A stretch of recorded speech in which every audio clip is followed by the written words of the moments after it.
Pajjiżna għandu Prim Ministru li mhuwiex fuq in-naħa tal-poplu u l-vera tradituri huma Robert Abela u sħabu. Kliem il-kap tal-Partit Nazzjonalista Bernard Grech meta kien qed indirizza konferenza tal-aħbarijiet li saret quddiem Kastilja fejn qal li Robert Abela għandu verament ikun il-Prim Ministru tal-poplu u mhux tan-nies korrotti. Jara l-interess tal-poplu, jara li flok jibqa' jiddefendi lil korrotti, flok jibqa' jiddefendi l-frodisti kif għamel fil-politika kemm qabel sar deputat, kif ukoll wara li sar deputat, imma wkoll meta sar Prim Ministru, kif għamel ukoll fil-qorti, fil-kawżi baqa' jiddefendi lil kriminali l-korrotti, lil barranin, lil dawk li ftehmu wara dar il-poplu u bijaw bix-xejn l-isptarijiet tal-poplu, forsi għal darba jibda jagħti każ u jkun il-Prim Ministru tal-poplu, mhux il-Prim Ministru tal-korrotti u tal-kriminali.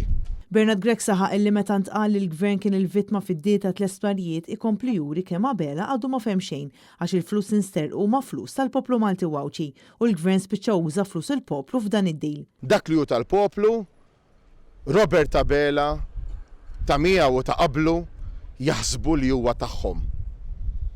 Il-vittma f'dan id-dil skandalus kien għadu jibqa' il-poplu Malti.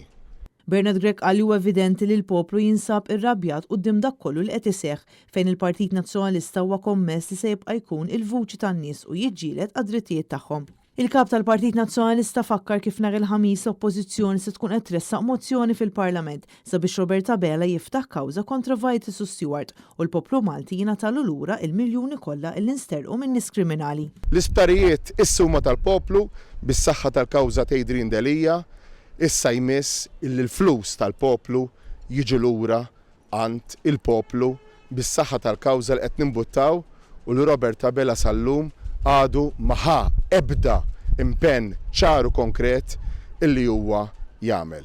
L-istess konferenza tal-ħabarijiet kienet indirizzata mid-deputat nazzjonalista Idrin Delija illi fakkar kif wara ġimagħtejn li ħarġet is-sentenza tal-qorti li kkundannat id-dil illi sar ma' Vitus u Stewart, il-gvern għadu qed jiddefendi lil frodisti u għadu maħa ebda responsabilità għal dak li seħħ.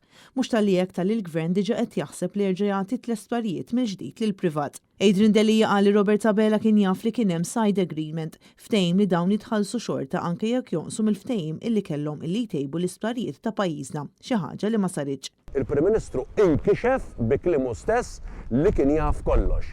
Inkixef li kien jaf li huma qed jagħmlu xejn. Inkixef li kien studja l-agreements kollha.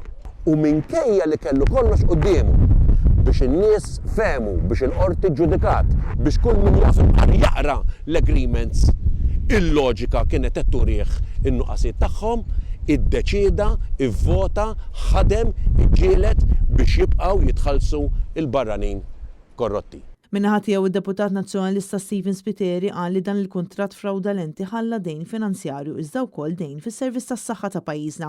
Dan kif is-sitwazzjoni fl-Isptar Mater Dei kull ma jmur qiegħda dejjem tmur lura. L-istess sitwazzjoni fl-Isptar Ġenerali ta' Għawdex f'Kering Grech u fl-Isptar San Luqa, sptar li spiċċa f'abbandun totali. Stephen Spiteri appella lil gvern biex dawn it-tliet sptarijiet jibdew jitmexxew mill-Maltin stess u mhux aktar mill-barranin. Dan kif suppost huwa dmir tal-gvern li jtejjeb il-kwalità tas-saħħa u jħares il-pazjenti. Terġax tikkonsidra li tagħti l-isptarijiet lil privat il-Maltin kapaċu jmexxu daw l-isptarijiet, il-Maltin m'għandhomx l-interess tal-profitti biex imexxu l-isptarijiet imma l-interess lil pazjenti fih li jkollu l-aħjar kura li jkun immaniġjat kif suppost. Marija Franca Lanza, għal Net News.